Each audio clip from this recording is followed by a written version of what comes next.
নেককার দিনদার বউ চাইব একজনের কাছে, তিনি কে? দেখুন, পৃথিবীতে অনেক কিছু মানুষ না চাইতে পেয়ে যায়, বাট দুটি জিনিস আল্লাহর কাছে চাইতে হয়। এক, নেক স্ত্রী। দুই হচ্ছে নেক সন্তান। রব্বি হাবলি মিনাস সলিহিন। আল্লাহর কাছে চাইবেন যে আল্লাহ তুমি আমাকে ভালো বউ দাও, তুমি আমাকে ভালো স্ত্রী দান করো, তুমি আমাকে নেক সন্তান দান করো। এই দোয়াটা করলে কবুল করবে একজন। আওয়াজ দিয়ে বলেন তিনি কে? একবার নবীজি সাহাবা একরামদের মাজলিসে বসে আছেন, যেমন ভাবে আমি আপনাদের সামনে বসে আছি। নবীজির সামনে কয়েকশো সাহাবা বসে আছে। একজন যুবক সাহাবা এসে বলল, ইয়া রাসূলুল্লাহ, ইয়া হাবিবাল্লাহ, মান তুহিব্বু আকসার? Who do you love most? নবী হে, আপনি সবচেয়ে বেশি কাকে ভালোবাসেন? আরব বিশ্বে তখন বউকে ভালোবাসা এক কাপুরুষতা মনে করা হতো। যে বউকে ভালোবাসা তাকে বলা হতো কাপুরুষ। তৎকালীন সময়ে প্রথার মাঝখানে নবীজি সমস্ত প্রথাকে ভেঙে দিয়ে সবার সামনে বললেন, সাহাবা একরাম শোনো, উহিব্বু আয়েশাতা আকসার, আমি নবী আমার স্ত্রী আয়েশাকে সবচাইতে বেশি ভালোবাসি। সুবহানাল্লাহ পড়েন। আমি আমার বউকে সবচাইতে বেশি ভালোবাসি। দেখছেন কত সুন্দর হাদিস, সবার সামনে ওপেনলি বলছে আমি আমার বউকে বেশি ভালোবাসি। এক নাম্বার হাদিস। দুই নাম্বার হাদিস, এটা হচ্ছে এক মজার হাদিস। না, যতগুলো হাদিস বলবো তার মাঝে এটা একটা অসাধারণ হাদিস। দেখেন, আমাদের হুজুররা যারা আমরা আছি, আমরা বড় খ্যাত। খ্যাত বোঝেন? Backdated, unsmart. কি যে বোঝে না তাও বোঝে না, তাও যে বোঝে না তাও বোঝে না। আমাদের অবস্থা হচ্ছে এইরকম। এই যে আমরা হুজুররা যারা একটু স্মার্ট হয়ে চলা ট্রাই করি, আমরা যারা একটু যুবকদের সঙ্গে তাল মিলিয়ে চলি, যুবকদেরকে মোটিভেট করি, আমাদেরকে নিয়েও ফেসবুকে, অনলাইনে, ইউটিউবে মারামারি আছে না নাই? ট্রলের কোনো শেষ নাই। আপনি ইসলামের কাজ করবেন, যুবকরা আপনাকে ভালোবাসবে, আপনার millions of young people follower হবে, আর আপনি ট্রলের শিকার হবেন না। It's quite impossible. এটা হতেই পারে না। বাংলাদেশের সবচাইতে যাকে ট্রল করা হয়েছে হচ্ছে মিজানুর রহমান আজহারি, আর এখন সবচেয়ে বড় সেলিব্রিটি বাংলাদেশ যার নাম, সে হচ্ছে মিজানুর রহমান আজহারি। ঠিক আছে না কথাটা প্রিয় ভাইরা? ট্রল করে কোনো লাভ হয় না। তো দেখেন, যেটা বলছিলাম, স্মার্ট হতে হবে, রোমান্টিক হতে হবে। আজকালকার স্বামীর এত খ্যাত, যদি বউকে কেউ বলে যে আচ্ছা তোর স্বামী কেমন রে, শালা একটা বাটপা, এর মতো বদমাইশ কেউ নাই। মনে রাখবেন একটা কথা, যে পুরুষ তার স্ত্রীর কাছে ভালো, সে আল্লাহর কাছে ভালো। যে পুরুষ তার স্ত্রীর কাছে ভালো, সে তার নবীজির খাঁটি উম্মত হয়ে যাবে। সুবহানাল্লাহ পড়ে।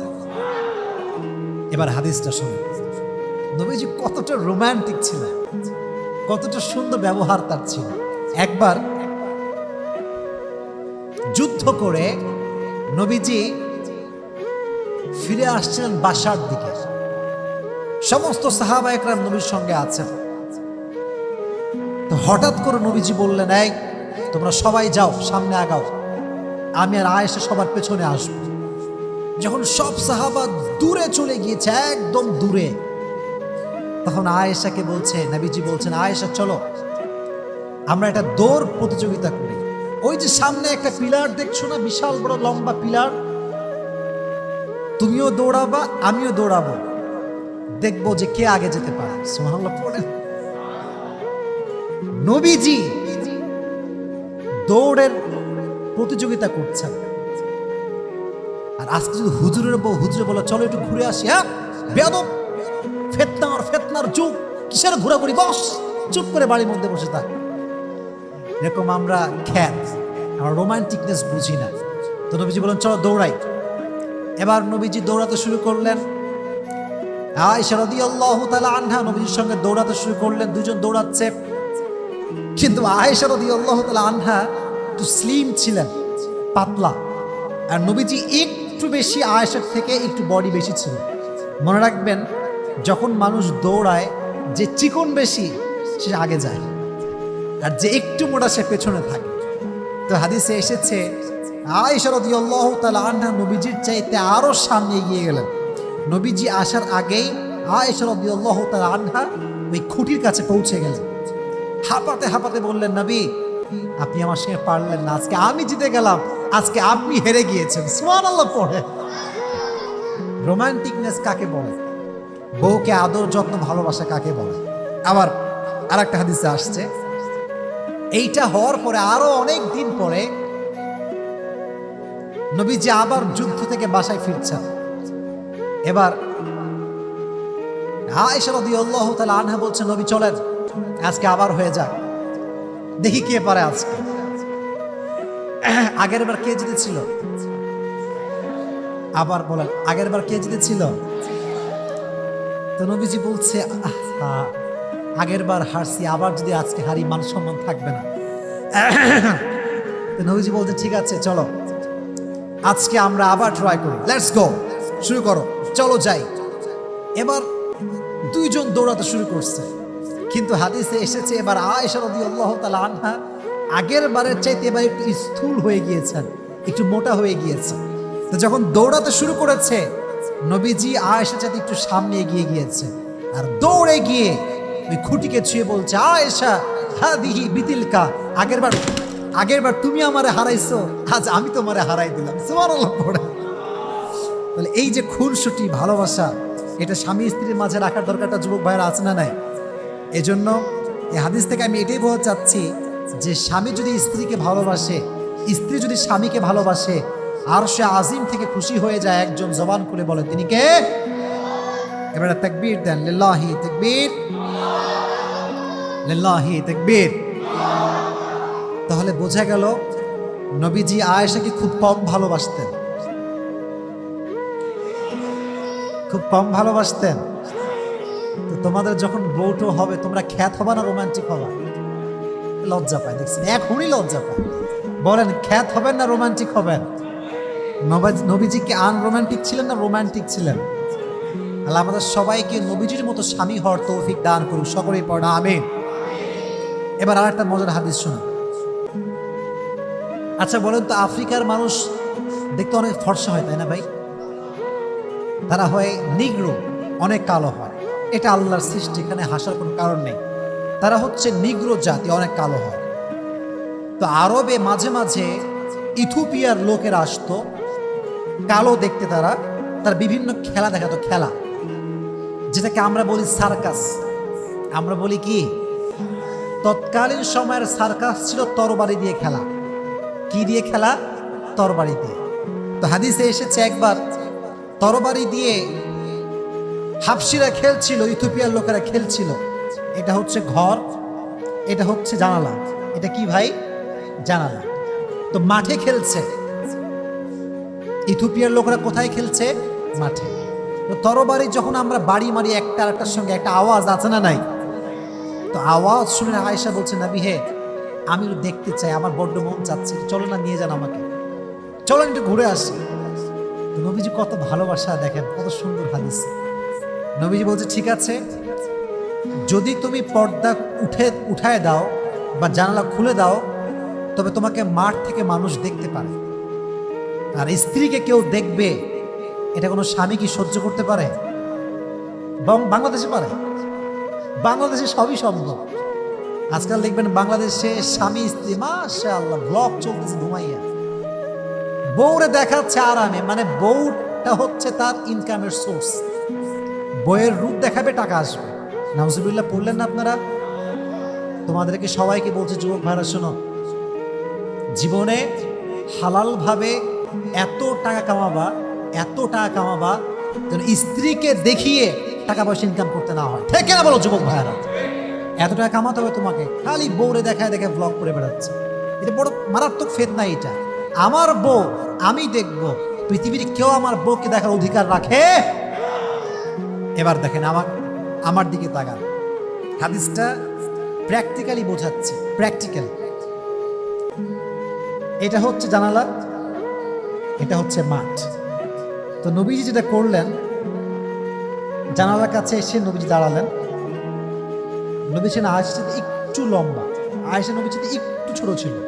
যখন নবী দাঁড়াইছেন, পায়ের যে গোড়ালি আছে এইটা উঠাই দিয়েছেন, ফলে লম্বা একটু কম হবে না বেশি হবে? লম্বা কম হবে না বেশি হবে? নবীজি পায়ের উপরে ভর করে লম্বা হয়ে দাঁড়াইছেন, খুব ভালো করে বুঝবেন হাদিসটার অর্থ কি। আর আয়েশা রাদিয়াল্লাহু তাআলা আনহা ঠিক নবীজির ঘাড়ের পেছনে মাথা দিয়েছেন, পুরো বডি নবীজির সামনে, শুধুমাত্র পিঠের এখান থেকে আয়েশার চোখ দেখা যাচ্ছে। চোখ দেখিয়ে আয়েশা দেখছে খেলা কেমন হচ্ছে, অনেকক্ষণ দেখেছে খেলা। নবীজি বলছেন, আয়েশা মন ভরছে নাকি আরো দেখবা? বলছে, নবী আমি আরো দেখবো, আপনি আরেকটু দাঁড়ান। যতক্ষণ পর্যন্ত আয়েশার মন ভরে নাই ততক্ষণ পর্যন্ত নবীজি পাটা এমন করে উঁচু করে দাঁড়িয়ে আয়েশার মনোরঞ্জন করেছে। সুবহানাল্লাহ পড়ে। ভালোবাসা কাকে বলে? হ্যাঁ, কত সুন্দর ভালোবাসা। আর একটা হাদিসে এসেছে, এটা কি, এইটা কি ভাই? পানি খাবো এটা বাহানা ছিল, একটা হাদিসও আছে এখানে। দেখেন কত সুন্দর হাদিস। আয়েশা রাদিয়াল্লাহু তাআলা আনহা যে গ্লাসে পানি পান করতেন, মনে করেন নবীজি এখান থেকে পানি পান করেছেন, আয়েশা এখান থেকে পানি পান করেছেন। নবীজি আয়েশার সামনে ঠিক ওই মুহূর্তে গ্লাসটা নিয়ে আয়েশা যেখান থেকে মুখ লাগিয়ে পানি পান করেছে, নবীজি সেখানে মুখ লাগিয়ে পানি পান করতেন। সুবহানাল্লাহ বলেন না? কি সুন্দর ভালোবাসার বহিঃপ্রকাশ। আর একটা হাদিসে এসেছে, আমি আগে বলেছিলাম যখন বিয়ে হয়েছিল আয়েশার বয়স কি বেশি ছিল না কম ছিল? আরো জোরে, কম না বেশি? দেখবেন যাদের বয়স কম ম্যাচুরিটি কম, বয়স কম কাজের দক্ষতা কম। কথা ঠিক আছে না প্রিয় ভাইরা? দক্ষতা কম। তো যখন প্রথম বিয়ে করে আসছেন বাসায়, রান্না করতে পারে না, ভাত রান্না করতে পারে না, রুটি বানাইতে পারে না।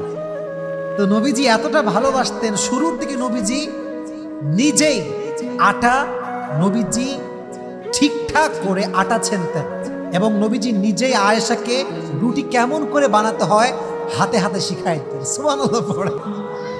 এই জন্য যুবক ভাইয়েরা যারা এসেছে, আমরা এই হাদিসগুলো থেকে আমরা যেটা বুঝতে পারলাম সেটা হচ্ছে এই, আজ থেকে আমরা বউয়ের সঙ্গে খাসটা মাসটা করবো, কোনো ভালোবাসা হবেই না। এটা শিখলেন নাকি আপনারা? ভালোবাসবেন তো ইনশাআল্লাহ? অনেকে ইনশাআল্লাহ বলতে লজ্জা পাচ্ছে, বলেন ইনশাআল্লাহ। নবী যেমন আয়েশাকে ভালোবাসতেন, আল্লাহ আমাদের সবাইকে সেইভাবে স্ত্রীদেরকে ভালোবাসার তৌফিক দান করুন। সকলে মন খুলে পড়না আমিন, আরো জোরে সোরে পড়না আমিন।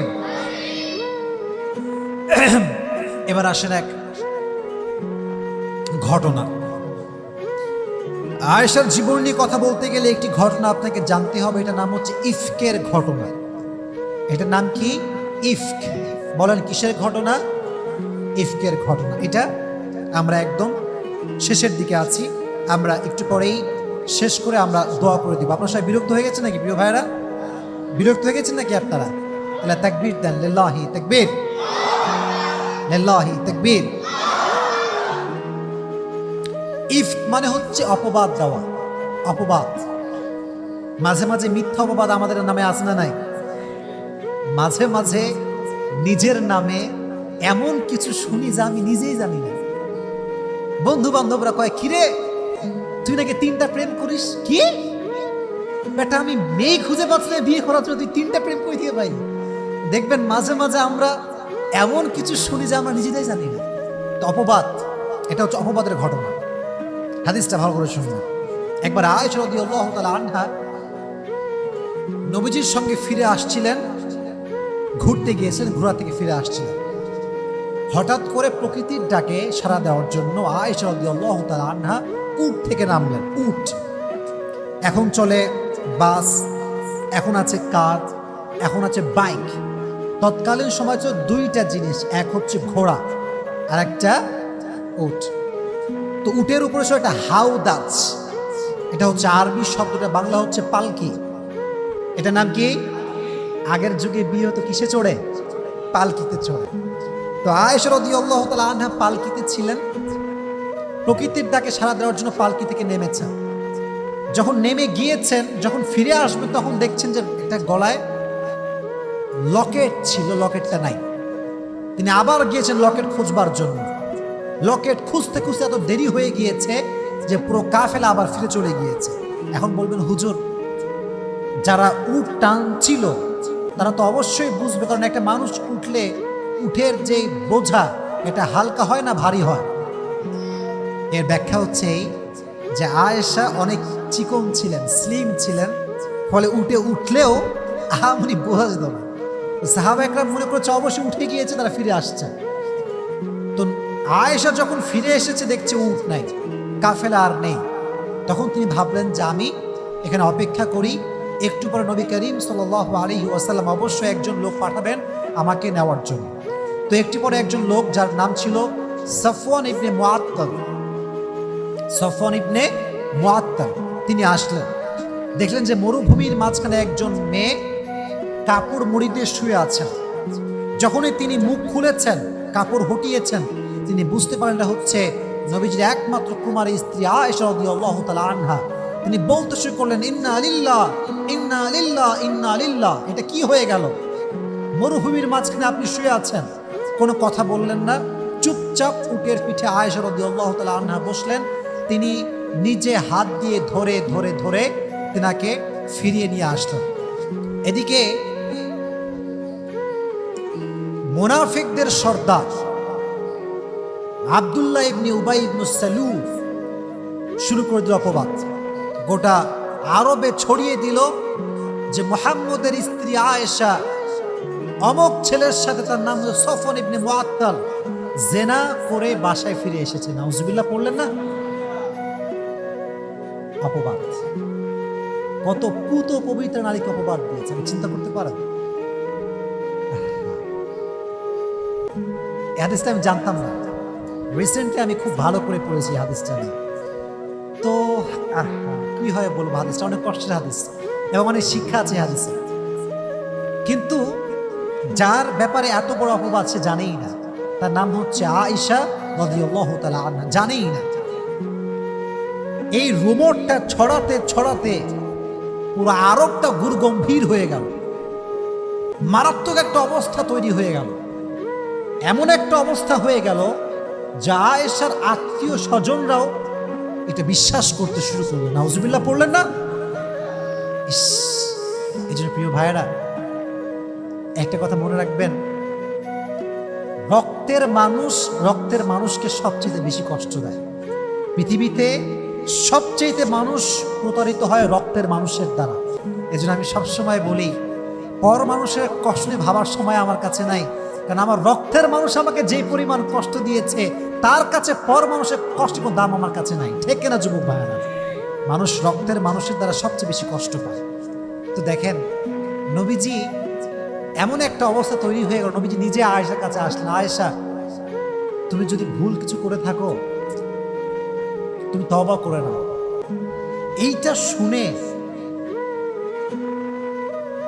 আয়েশার মনটা ভেঙে চূর্ণ বিচূর্ণ হয়ে গেল। আহা, নবীজি আমাকে ভুল বুঝলেন, নবীজি আমাকে তওবা করতে বলছেন, আমি তো ভুলই করিনি, আমি তওবা কিসের জন্য করবো এখান থেকে? আয়েশা অসহায়। নবীজি বসে আছেন, আবু বকর বসে আছে। আব্বাজান একটু বলেন না নবীজিকে, আমি তো এই কাজ করি নাই। আম্মাজান একটু বোঝান না। বলছে আমরা কি বোঝাবো, আমাদের বলার কিছু নাই। তার মানে বোঝা গেল অপবাদ বড় মারাত্মক খারাপ জিনিস। তবে একটা কথা মাথায় রাখবেন, দুটি কথা মাথায় রাখবেন। যে বলেন কয়টা? এটা বড় মারাত্মক কথা। আগে তাকবীর দেন, লিল্লাহি তাকবীর। মাইন্ডসেট ফ্রেশ করে তাকবীর দেন, লিল্লাহি তাকবীর। এক নম্বর কথা হচ্ছে, কখনো মানুষের কাছে নিজেকে আহামরি ব্যাখ্যা দিবেন না। মনে রাখবেন, যে আপনাকে ভালোবাসে তাকে ব্যাখ্যা দেওয়ার কোনো প্রয়োজন নাই, সে আপনার চোখ দেখলেই ব্যাখ্যা বুঝে যাবে। আর যে আপনাকে ভালোবাসে না, তাকে আপনি ইতিহাস এবং রচনা গ্রন্থ লিখে ব্যাখ্যা দিলেও সে আপনাকে বুঝবে না, কারণ সে আপনাকে ভালোবাসে না। কথা ঠিক কিনা বলেন যুবক ভাইয়েরা? এক নাম্বার কথা। দুই নাম্বার কথা, যখন আপনাকে কেউ ছেড়ে চলে যাবে, তাকে সুন্দরভাবে সালাম দিয়ে বিদায় দিবেন আর বলবেন একটা কথা, তুমি যদি আমাকে পছন্দ না করো, তুমি যদি আমার সঙ্গে থাকতে না চাও, আমিও তোমার সঙ্গে থাকতে রাজি নই। এর কারণ, যে থাকতে চায় সে থাকার কারণ খুঁজে বের করে, আর যে যেতে চায় সে যাওয়ার জন্য হাজারটা কারণ খুঁজে বের করে। যে আমি সেদিকে একটা কথা শুনছিলাম, মারাত্মক কথা, जो मेरा नहीं मैं भी उसका नहीं, अगर आप मेरा होना नहीं चाहते तो मैं भी आपका होना नहीं चाहता। কথা ঠিক কিনা বলেন যুবক ভাইরা? থাকতে চাইলে থাকো, না থাকতে চাইলে সালাম আলবিদা। কাউকে ধরে রাখবেন না। মনে রাখবেন, ব্যক্তিত্ববোধ যার আছে সে কখনো হাত ধরে কাউকে ধরে রাখে না, বরং সে বলে যে আমার, সে তো আমারই থাকবে, তাকে বোঝাবার কোনো প্রয়োজন হবে না। যুবক ভাইরা কথা বলেন ঠিক কিনা? তো আয়েশা বুঝে গেলেন যে ব্যাখ্যা করে কোনো লাভ নাই। আল্লাহ যদি আমাকে সঠিক জানে, দুনিয়ার কে কি ভাবলো আই ডোন্ট কেয়ার, দেখার সময় নেই। যেই ভরসা সেই কাজ, যেই ভরসা সেই কাজ। এবার আয়েশার চরিত্রকে পবিত্র করবার জন্য আল্লাহ তাআলা নিজেই কোন আয়াতকে নাজিল করে দিলেন। সুবহানাল্লাহ পড়েন। আল্লাহ বললেন, ইন্নাল্লাযীনা জাউ বিল ইফকি উসবাতুম মিনকুম লা তাহসাবুহু শাররাল লাকুম। আল্লাহ বললেন, মুমিনরা শোনো, তোমাদের ভিতর থেকে একটা দল আয়েশার ব্যাপারে মিথ্যা অপবাদ নিয়ে আসছে। লা তাহসাবুহু শাররাল লাকুম, তোমরা এটাকে সব দিক থেকে খারাপ মনে করে ফেলো না। বাল হুয়া খায়রুল লাকুম, বরং এখানে একটা কল্যাণ আছে। কল্যাণটা কি? মিথ্যা অপবাদ দিয়েছে বিধায় তো আয়েশার ব্যাপারে আয়াত নাজিল করেছে একজন, তিনি কে? অপবাদ না দিলে আয়াত কি নাজিল হতো? কথা বোঝে না। অপবাদ না দিলে আয়াত কি নাজিল হতো? ইন এ সেন্স এখানে একটা গুড সাইড আছে, পজিটিভ সাইড আছে, যে আল্লাহ নিজেই আয়াত নাজিল করেছেন। আল্লাহ বলছেন, শোনো, উসবাতুম মিনকুম, তোমাদের মাঝে একটা দল মিথ্যা অপবাদ নিয়ে এসেছে। লা তাহসাবুহু শাররাল লাকুম বাল হুয়া খায়রুল লাকুম, এটা সব দিক থেকে খারাপ নয়, এটা কিছু দিক থেকে ভালো আছে। লিকুল্লি ইমরিইম মিনহুম মাকতাসাবা মিনাল ইথ, যার যেই পরিমাণ গুনাহ করা দরকার ছিল সে সেই পরিমাণ করে ফেলেছে। ওয়াল্লাযী তাওয়াল্লা কিবরাহু মিনহুম লাহু আযাবুন আলীম, এবং যেই ব্যক্তি রুমরটাকে ছড়াতে সবচেয়ে বেশি কাজ করেছে তার জন্য কিয়ামতের কঠিন ময়দানে আযাবকে তৈরি করে রেখেছে। একজন আওয়াজ দিয়ে বলেন, তিনি কে? আয়াত নাজিল হওয়ার পরে নবীজি অনেক খুশি হলেন। শেষের দিকে আছি, এটাই আমার শেষের কথা। তো এবার আবু বকর বলছে, আম্মাজান যাও, নবীর কাছে গিয়ে শুকরিয়া আদায় করো যে আয়াত নাজিল হয়েছে। এবার একটা কথা শোনো, আয়েশা বলছে, কেন নবীর কাছে কেন শুকরিয়া আদায় করব? আমাকে আমার যে রব পুত পবিত্র করেছেন, আমাকে কলস মুক্ত করেছেন, আমি সে রবের দরবারে সিজদা আদায় করব। সুবহানাল্লাহ পড়া। এজন্য যখন কি অপবাদ দিবে, হতাশ হবেন না, নিরাশ হবেন না, ভরসা করবেন একজনকে। আওয়াজ দিয়ে বলেন, তিনি কে? তো আয়েশা রাদিয়াল্লাহু তাআলা আনহা ছিলেন নিষ্কুলুষ, তিনি ছিলেন পুত পবিত্রা, তার চরিত্রে কোনো কালেমা লেপন করার সুযোগ নেই। তো তিনি কবে মারা যান? হাদিসে এসেছে তিনি মারা গিয়েছেন আমিরে মুআবিয়া রাদিয়াল্লাহু তাআলা আনহুর শাসন আমলে। হিজরি সন হচ্ছে 58 হিজরি। বলেন কত হিজরি? তিনি মারা যান হচ্ছে 17 রমাজান। কত রমাজান? আরো জোরে কত রমাজান? এটা কিন্তু অনেক গুরুত্বপূর্ণ বিষয়। একজন নারীর জীবন সম্পর্কে বেসিক নলেজ হচ্ছে এইগুলো। কবে জন্মগ্রহণ করেছে, তার চরিত্র কেমন ছিল, আব্বা আম্মা কে ছিল, তার জন্ম কবে, মৃত্যু কবে, এটা জানার দরকারটা আছে না নাই? শাসন আমল হচ্ছে আমিরে মুআবিয়া রাদিয়াল্লাহু তাআলা আনহু। আর 58 হিজরি। কত হিজরি? জোরে বলেন কত হিজরি? যেই দিনে মারা যান দিনটা হচ্ছে রমাজান মাসের 17 রমাজান। কত রমাজান? আর বয়স ছিল 68। কত বয়স? আরো জোরে কত বয়স? নবীজির স্ত্রীদের মাঝে সবচাইতে বেশি হাদিস যে স্ত্রী বর্ণনা করেছেন তার নাম হচ্ছে আয়েশা রাদিয়াল্লাহু তাআলা আনহা। সুবহানাল্লাহ পড়ে। নবীজির স্ত্রীদের মাঝে নবীজি সবচাইতে যাকে বেশি ভালোবাসতেন তার নাম হচ্ছে আয়েশা রাদিয়াল্লাহু তাআলা আনহা। নবীজি নিজেই একটা হাদিসে বলেছেন, দেখেন নবীজি হাদিসটা বলছি, খুব মনোযোগ দিয়ে শুনবেন। হাদিসটা হচ্ছে নবীজি বলছেন, হাদা কসমি ফিমা আমলিকু ওয়ালা তুআখিদনি ফিমা তামলিকু ওয়ালা আমলিকু। হ্যাঁ আমার রব, আমি আমার প্রত্যেকটা বউকে ভালোবেসেছি, সবার হক আমি আদায় করেছি, বাট আমি আমার একজন স্ত্রীকে সবচেয়ে বেশি ভালোবাসতাম, তার নাম হচ্ছে আয়েশা। দয়া করে মেহেরবানি করে তুমি এর উপরে আমাকে কিয়ামতের দিন পাকড়াও করবে না, কারণ আয়েশাকে আমি মন থেকেই প্রচন্ড ভালোবাসতাম। সুবহানাল্লাহ পড়ে। এজন যুবক ভাইয়ারা, আজকের আলোচনার শিক্ষা হচ্ছে কয়েকটা, আমি জাস্ট বলা ট্রাই করছি সংক্ষিপ্ত সময়। এক, যারা আমরা হাজবেন্ড হব, আমরা বউকে কখনো আর ভালোই বাসবো না। কথা বলেন না কেন আপনারা? ভালোবাসবো না? শুনে নাই, ভালোবাসবো না, এক নাম্বার। দুই নাম্বার, যখনই কারো নামে মিথ্যা অপবাদ শুনবো, সঙ্গে সঙ্গে বিশ্বাস করব, সঙ্গে সঙ্গে বিশ্বাস করব। Recheck, cross check, double check করার দরকারটা যুবক ভাইয়ের আছে না নাই? আগে বুঝবা যে কার নামে শুনছি আদৌ সত্য হতে পারে কিনা, কারণ মানুষ বড় ডেঞ্জারাস। আর আজকাল তো ফেসবুক মাশাআল্লাহ আছে, কিছু হইলে পোস্ট, কিছু হইলে কন্টেন্ট। আমাদের হুজুরদের কিছু হইলেই, যারা ফেসবুক ইউটিউব চালায়, কি যে পায়, মিলিয়ন মিলিয়ন ভিউ পাইলে মাথা খারাপ হয়ে যায়, খালি হুজুরদের বিরুদ্ধে লেগে থাকে। এরকম যুবক বাংলাদেশে আছে না নাই? অপবাদ শুনলে বিশ্বাস করা যাবে না। আর এখানে আর একটা কথা বলে দেই, আপন মানুষের পরিচয় তখন পাওয়া যায় যখন মানুষ মিথ্যা অপবাদ দেয়। আপন মানুষের পরিচয় তখন পাওয়া যায় যখন সময় খারাপ যায়। মনে রাখবেন, ভালো সময়ে দূরের মানুষও কাছের হয়ে যায়, আর খারাপ সময়ে আপন মানুষটাও হাত ছেড়ে দেয়। ঠিক না বলেন যুবক ভাই? এই জন্য আমি বারবার বলি যে मैं अपनी बुरे वक्त का शुक्रिया अदा करता हूँ इसलिए कि उसने मुझे ये पैगाम देकर गया है कि कौन मेरा अपना है और कौन मेरा पराया। আমি আমার খারাপ সময়কে ধন্যবাদ দেই, আমি আমার বিপদকে ধন্যবাদ দেই এই জন্য যে আমার খারাপ সময় এবং আমার বিপদ আমাকে বুঝিয়ে দিয়েছে কে আমার আপন, কে আমার পর। এজন্য যখন অপবাদ দেয় তখন বোঝা যায় যে আসলে কে আমাকে ভালোবাসে। যে ভালোবাসে সে কি বলে জানেন? আরে জীবনে সব কত শুনবি, বাদ দে, কান্দিস না। আর যে আপনার হেটার্স, কিরে সত্যি নাকি রে, সত্যি তোর গার্লফ্রেন্ড আছে নাকি রে, সত্যি প্রেম করিস নাকি রে, সেইটা বলবে। আর যে প্রকৃত পক্ষের বন্ধু, সে বলে বন্ধু मैं तेरा दोस्त हूं, कौन क्या बोलता है कोई फर्क नहीं पड़ता, मैं तुझे जानता हूं। ঠিক কিনা বলেন যুবক ভাইয়েরা? আপন মানুষের পরিচয় এইটা। অপবাদ আসলে অন্য মানুষ যারা পর, তারা জাস্টিফাই করে, এটা কি সত্য, সত্যি করেছো নাকি গো? আর রাজশাহীর মানুষ জবের ব্যাপার, কি বে তুই করেছিস না, কি বে রাজশাহীর মানুষ। তো আমরা এটা করবো না, যখনই যা শুনবো জাস্টিফাই করবো যে is it real or fake. ইনশাআল্লাহ, যে বলেন ইনশাআল্লাহ। তাহলে এক, বউকে ভালোবাসবো।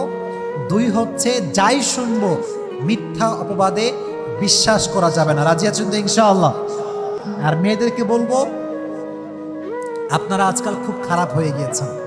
এর কারণ অনেক মেয়ে দেখবেন, I am really sorry to say, I am really sorry, এটা আমাকে বলতে হবে, অনেক মেয়ের এক পুরুষ দিয়ে হয় না, 10টা পুরুষ লাগে। কথা ঠিক কিনা বলো যুবক ভাইয়েরা? এই যেই মেয়েগুলো 10 পুরুষে আসক্ত হয়, দিন শেষে এমন এক কুয়ার ভেতরে পড়ে যেখান থেকে উঠে আর আসতে পারে না। ঠিক কিনা বলো যুবক? আয়েশার মতো হতে হবে আপনাকে। আয়েশা রাদিয়াল্লাহু তাআলা আনহা তার পুরো জীবনে তার নবীকে ভালোবেসেছেন, তার স্বামীকে ভালোবেসেছেন, পর পুরুষের দিকে কখনো চোখ তুলেও তাকায় নাই। সুবহানাল্লাহ পড়ে। এজন্য মেয়েদেরকে বলবো, স্বামী হচ্ছে আপনার জীবনের প্রথম পুরুষ, স্বামী হচ্ছে আপনার জীবনের শেষ পুরুষ। স্বামীকে বাদ দিয়ে কোন নায়কের দিকেও তাকাবেন না, স্বামীকে বাদ দিয়ে এলাকার কোনো যুবকের দিকেও তাকানো যাবে না। ঠিক কিনা বলো যুবকেরা? আল্লাহ প্রত্যেকটা মেয়েকে স্বামী ভক্ত হওয়ার তৌফিক দান করুন, সকলেই পড়া আমিন। আবার অনেক মেয়ে আছে দেখবেন স্বামীর উপরে সন্তুষ্ট না, বলে যে তোমার তো 6 প্যাক নাই, অমুক যুবকের 6 প্যাক আছে, তোমার তো সরকারি চাকরি নাই, অমুক যুবকের সরকারি চাকরি আছে। আমার বোনদেরকে আমি একটা কথাই বলবো, অমুক যুবকের 6 প্যাক থাকতে পারে, সরকারি চাকরি থাকতে পারে, সব থাকতে পারে, কিন্তু অমুক যুবক আপনাকে ভালোবাসে না, আপনার স্বামী আপনাকে প্রকৃত পক্ষের ভালোবাসে। ঠিক কিনা প্রিয় ভাই? যে দিন শেষে স্বামীকে ভালোবাসার দরকারটা আছে নাই? আয়েশা রাদিয়াল্লাহু তাআলা আনহা যেমন নবীকে ভালোবাসতেন, রেসপেক্ট করতেন, প্রত্যেকটা নারীর এরকম রেসপেক্ট করার দরকারটা যুবক ভাইরা বলো, আছে না নাই? আল্লাহ প্রত্যেকটা নারীকে আয়েশার মতো স্বামী ভক্ত হওয়ার তৌফিক দান করুক। সকলে মন খুলে পড়া আমি।